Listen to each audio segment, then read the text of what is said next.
Olha aí, pessoal, parece que o Lula ficou muito irritado, muito bravinho com a repercussão negativa daquela história do hino nacional com linguagem neutre, aquela coisa terrível, patética, aquela palhaçada que aconteceu num comício em que o próprio Lula estava presente, junto com o Guilherme Boulos, né, supostamente a grande estrela dessa história aqui, e a Marta Suplicy, essa senhora aqui foi a responsável por aquela frase que agora está consolidada no cancioneiro popular brasileiro, né? Desfiles deste solo.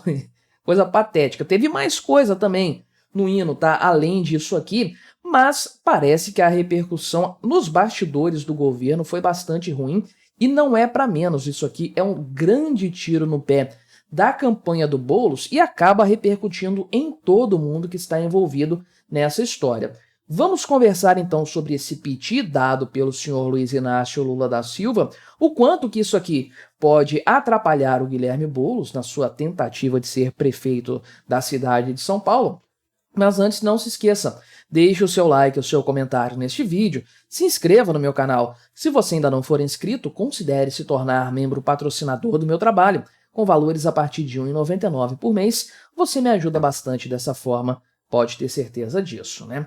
Então, isso aqui você acompanhou no meu canal, em outros lugares e tudo mais, o tal do hino com linguagem neutra que foi entoado durante o comício aqui do Guilherme Boulos. E aí a repercussão foi obviamente muito ruim, passou batido primeiro porque o negócio aconteceu no sábado, só foi repercutir na terça-feira, e aí o Guilherme Boulos apagou isso do canal dele do YouTube, né? O comício inteiro tava na íntegra lá. Algum abençoado teve estômago para assistir isso, né? Não é o pessoal dele, pessoal de esquerda, não. Ninguém assiste, não tem público, não tem audiência. Mas algum abençoado assistiu provavelmente para achar alguma coisa para criticar mesmo, né? E encontrou essa maravilha, fez o corte e acabou. O troço caiu na internet, já era, né? E aí, depois o próprio Guilherme Boulos apareceu, deu uma declaração falando que é absurdo esse hino, nossa, não era para ter acontecido, foi uma decisão da produtora do evento e não dele próprio ali, de fazer dessa forma e tudo mais, né? Sei não, é claro que ele vai jogar a culpa para alguém nessa história, mas o Lula também ficou revoltado, ao que tudo indica, né? Fontes aqui auxiliares, né? Pessoas não identificadas disseram que o Lula não percebeu isso na hora do evento e tudo mais, né? O pessoal fez piada dizendo que é porque ele não conhece o hino nacional, enfim. Quando você está no palco ali, você acaba realmente não percebendo muito o que está sendo dito, o que está sendo falado. Às vezes o retorno tá ruim, às vezes o cara tá distraído pensando em outra coisa, enfim, né?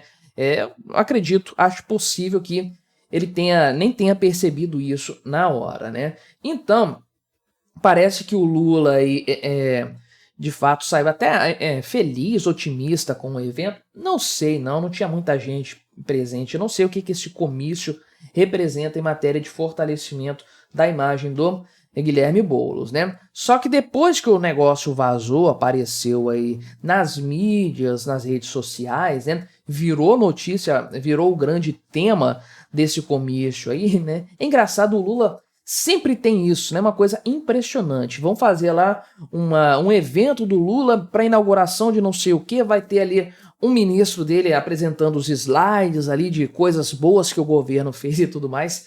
Aí o Lula fala uma besteira colossal e pauta a mídia em cima disso aí, pauta a imprensa em cima desse tema. O que o ministro falou lá de benefícios, coisas positivas do governo Lula, desaparece, ninguém nem fala disso, vira uma nota de rodapé. O que chama atenção é a cagada cometida no evento pelo Lula, né? Dessa vez não foi ele que fez, foi a produção do evento, não sei dizer, né? Mas o que aconteceu aí nessa história é um problema sério para o Guilherme Boulos. O Lula aqui falou que essa situação foi uma casca de banana, né?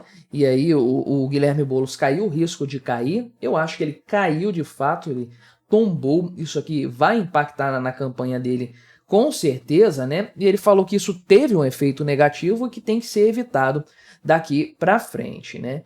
Então, isso aí foi apagado, de fato, né, mas das redes sociais, mas caiu na internet, já era. O pessoal da esquerda, da direita, perdão, está se aproveitando disso e tem que aproveitar mesmo. Tem que usar isso à exaustão, é importante. Eu vivo dizendo aqui, ó, a esquerda, a direita no Brasil é meio fraca nesse sentido, meio morosa, né? Tantas oportunidades que o povo da esquerda dá, e aí a direita meio que fica panguando, não se une para bater nisso aqui e usar o tanto que isso permite, né? Então, o Guilherme Boulos, né, foi soltada uma nota oficial explicando o tema, né, de que a campanha não solicitou em momento algum que a letra fosse alterada aí, né, nem nada disso. E o próprio Guilherme Boulos, conforme eu disse, falou que era um absurdo essa história, que a produtora do evento que fez isso, né, e a campanha falou que não vai trabalhar mais com essa empresa, com essa produtora, em outros eventos e tudo mais, né? Muito mais fácil jogar a culpa no colo de outra pessoa. Mas, de fato, isso aqui é extremamente problemático para a campanha do Guilherme Boulos, né?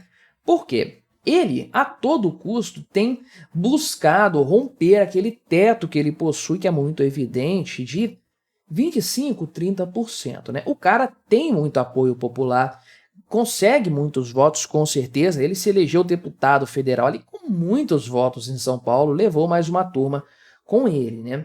Mas, para vencer uma eleição, principalmente uma eleição que tem segundo turno, isso não é suficiente. No município pequeno, igual no meu aqui, ter a maioria, o maior percentual de votos é o suficiente. Mesmo que não tenha a maioria absoluta, o cara é eleito ainda assim, né? Não precisa ter um segundo turno. Mas cidades acima de uma certa população tem que ter, e aí vence quem consegue ter uma rejeição menor. Esse é o grande ponto, né? Porque você tem vários candidatos ali, geralmente candidatos com programas muito diferentes, com atritos entre si, e aí você acaba tendo eleitores que simpatizam mais com o candidato ali de forma específica e não com os demais. No segundo turno, o que tem que ser feito não é ter a simpatia de todos, mas não ter a rejeição da maioria. Esse é o grande diferencial e é o grande problema do Guilherme Boulos. Embora ele tenha um eleitorado grande, ao que tudo indica, o maior eleitorado dentre todos os candidatos, ele tem uma rejeição muito grande por conta das suas ideias de esquerda, né? E hoje no Brasil, infelizmente eu diria, a pauta que mais pega é a pauta dos costumes. Infelizmente eu quero dizer porque as ideias econômicas da esquerda são terríveis, são abomináveis, mas o povo brasileiro não percebe isso, não compreende isso muito bem.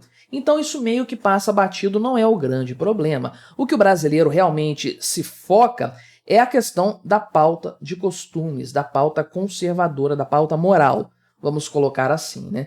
Então, essa coisa de ser contra a família, de ser favorável à ideologia de gênero, linguagem neutra, favorável, assim, passo imaginário de ser mais favorável a bandidos, né, do que ao cidadão de bem, é algo que pega muito no pessoal de esquerda. Eles têm essa aparência.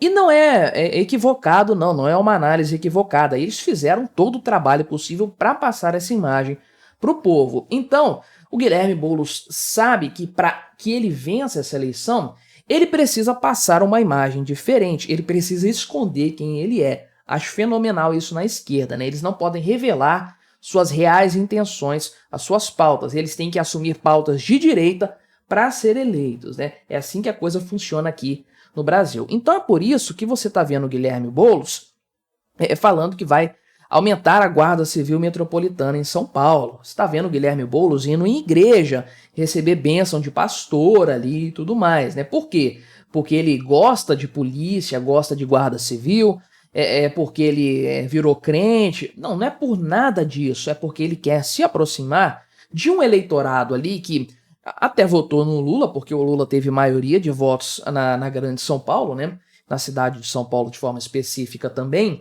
Então ele quer se aproximar de um eleitorado que até votou no Lula, mas que não gosta desse tipo de política esquerdista que é padrão, especialmente do PSOL, né? O PSOL é muito descarado nesse sentido. Ideologia de gênero, né? O fim da heteronormatividade e coisas do tipo, pautas mais progressistas. Então, Guilherme Boulos tenta se distanciar dessas pautas para se aproximar de pautas mais conservadoras, um discurso mais conservador, que é falso. Ele não pensa nisso, ele não acredita nisso, mas é o que ele coloca ali para tentar se eleger. E aí me vem um hino nacional com linguagem neutra, uma coisa totalmente lacradora diante dele, do Lula e da vice dele, da Marta Suplicy, né? Ou seja, eles estão endossando isso que foi cantado aqui. O que o povo pensa, o povo paulistano? Pô, se o cara tem a coragem de enfiar linguagem neutra no hino nacional, o que ele não vai fazer com meu filho na escola? O que meu filho não vai aprender na escola pública aqui em São Paulo com esse cara na prefeitura, né? Como que ele vai agir em favor das famílias? Em favor da família ou da desestruturação da família? Então, isso é um tiro no pé da estratégia que o Guilherme Boulos tem adotado, que é de botar ali uma máscara, uma aparência de ser conservador, quando ele não é, e esconder debaixo do tapete todo o seu progressivismo, né? Ele gosta desse negócio de linguagem neutra, com certeza. Ele sabe apenas que não pode falar isso para o povo paulistano, sob risco de ter uma rejeição muito grande, né? Então, se a tentativa dele era justamente se aproximar de determinado público, essa execução de hino nacional catastrófica conseguiu exatamente o oposto, e aí só resta saber se isso foi um problema tão grande, né? Nas palavras do Lula, uma casca de banana tão grande o suficiente para derrubá-lo ou não. O Lula fica revoltadinho com isso, é claro, porque o partido dele está colocando dinheiro com força nessa campanha. Perder a eleição por conta desse tipo de vacilo realmente deixa o homem bravo. Mas me diga aí o que você achou dessa minha análise, colabore com o nosso debate, se inscreva no meu canal se você ainda não for inscrito e até a próxima.